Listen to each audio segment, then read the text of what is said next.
വചന ചിന്തകൾ കേൾക്കുന്ന എല്ലാ മാന്യ ശ്രോതാക്കൾക്കും ക്രിസ്തീയ വന്ദനം.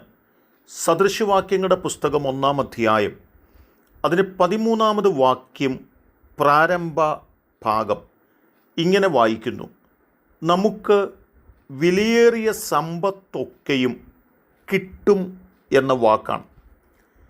എങ്ങനെ സമ്പത്ത് വർദ്ധിപ്പിക്കണം എന്നാണ് ഈ വാക്യം ഓർപ്പിക്കുന്നത് എന്ന് ചോദിച്ചാൽ, അഹങ്കാരത്തിൻ്റെയും നിഗളത്തിൻ്റെയും ഭാഗമായി പാവങ്ങളായിട്ടുള്ള, സാധുക്കളായിട്ടുള്ള, നിർദോഷികളായിട്ടുള്ള ആളുകളെ ആഴമായി ഉപദ്രവിക്കുകയും അവരുടെ കയ്യിലുണ്ടായിരുന്ന നന്മകളൊക്കെ പിടിച്ചു പറിക്കുന്നതുപോലെ കരസ്ഥമാക്കിക്കൊണ്ട് അവർ സമ്പത്ത് വർദ്ധിപ്പിക്കുവാനായിട്ട് നോക്കുന്നു എന്നാണ്. ഒറ്റ വാക്കിൽ പറഞ്ഞാൽ, അനീതി കൊണ്ട് സമ്പത്ത് വർദ്ധിപ്പിക്കുന്ന ഒരു പറ്റം ആളുകളെക്കുറിച്ചാണ് ഈ വാക്ക് ഓർപ്പിച്ചിട്ടുള്ളത്.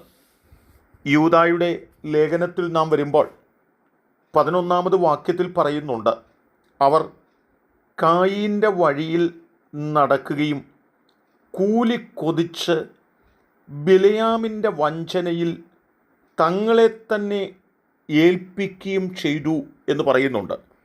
ഒരല്പം നന്മ ലഭിക്കുമെന്ന് കണ്ടപ്പോൾ, അതിനുള്ള സാധ്യത മുൻപിലുണ്ടെന്ന് കണ്ടപ്പോൾ, ദൈവത്തെ വിട്ടുകളഞ്ഞിട്ട് ദൈവത്തിൻ്റെ ജനമാകുന്ന ഇസ്രായേലിനെ ശപിച്ചിട്ട് ആ സമ്പത്ത് നേടിയെടുക്കാമെന്ന് ചിന്തിച്ചതായ ഒരു മനുഷ്യനെക്കുറിച്ചാണ് ആ വാക്യത്തിനുള്ളിൽ ഓർപ്പിച്ചിട്ടുള്ളത്.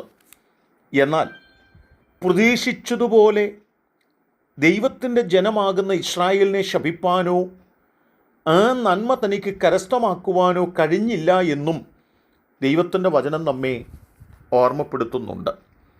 മത്തായി സുവിശേഷം 27-ാം അധ്യായത്തിലേക്ക് നാം കടന്നു വന്നാൽ, അവിടെ യേശു കർത്താവിനോട് കൂടെ 3.5 വർഷം വളരെ പരമാർത്ഥതയോടെ ഏൽപ്പിച്ചതായ ദൗത്യങ്ങളൊക്കെ നിറപടിയായി ചെയ്തെടുത്തുകൊണ്ട് മുൻപോട്ട് കടന്നുപോയതായ യൂദ എന്ന് പറയുന്ന മനുഷ്യൻ ഗുരുനാഥനെ ഒറ്റിക്കൊടുക്കുന്നതിലൂടെ കിട്ടുവാനായിട്ട് പോകുന്ന ആ നന്മയെക്കുറിച്ചുള്ളതായ ചിന്ത തന്നെ ആഴമായി കടന്നു വന്നപ്പോൾ താൻ ചെയ്തത് എന്താണെന്ന് ചോദിച്ചാൽ, 30 വെള്ളിക്കാശിനു വേണ്ടി യേശുവിനെ പോലും ഒറ്റിക്കൊടുത്തിട്ട് അനീതിയുടെ സമ്പത്ത് താൻ കരസ്ഥമാക്കുവാനും അങ്ങനെ തനിക്ക് രക്ഷപ്പെടുവാനായിട്ട് സാധിക്കുമെന്ന് ചിന്തിക്കുകയും ചെയ്ത ഒരു മനുഷ്യനായിട്ടാണ് യൂദായെ നമുക്ക് കാണുവാൻ കഴിയുന്നത്.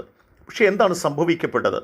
അവിടെ പറയുന്നത്, ആ 30 വെള്ളിക്കാശ് വാങ്ങിയെടുത്തിട്ട് ചുംബനം കൊണ്ട് യേശുവിനെ കാണിച്ചു കൊടുത്ത് ആ കാശുമായി മുൻപോട്ട് നടന്നു പോകുമ്പോൾ തനിക്ക് ആഴമായ കുറ്റബോധമുണ്ടാകുകയും, ഞാൻ കുറ്റമില്ലാത്ത രക്തത്തെ കാണിച്ചു കൊടുത്തതിനാൽ പാപം ചെയ്തിരിക്കുന്നു എന്ന് പറഞ്ഞുകൊണ്ട് താൻ ദൈവസന്നിധിയിൽ നെടുമ്പാട് വീണ് കിടന്ന് നിലവിളിപ്പാൻ ആഗ്രഹിച്ചുവെങ്കിലും തൻ്റെ പാപത്തിന് പരിഹാരം കണ്ടെത്തുവാൻ കഴിഞ്ഞില്ല എന്നും താൻ ആ ലഭിച്ചതായ 30 വെള്ളിക്കാശ് എറിഞ്ഞു കളഞ്ഞ ശേഷം ചെന്ന് കെട്ടിഞ്ഞാന്ന് ആത്മഹത്യ ചെയ്യുവാനിടയായിത്തീർന്നുവെന്നും നമുക്ക് കാണുവാൻ കഴിയുന്നുണ്ട്.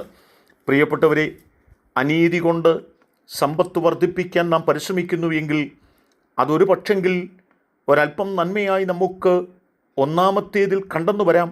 എന്നാൽ പിന്നത്തേതിൽ അത് നമുക്ക് നാശത്തിനും അത് നമുക്ക് തകർച്ചയ്ക്കും നമ്മുടെ തലമുറയുടെ നാശത്തിനുമൊക്കെ അത് കാരണമായി തീരുക മാത്രമേ ഉള്ളൂ എന്ന് തിരിച്ചറിഞ്ഞുകൊണ്ട് അനീതി കൊണ്ട് സമ്പത്ത് വർദ്ധിപ്പിക്കുന്നവരായിട്ടല്ല, നീതിക്ക് വേണ്ടി നിലനിൽക്കുന്നവരായി തീരുവാൻ നമ്മെ സമർപ്പിക്കാം.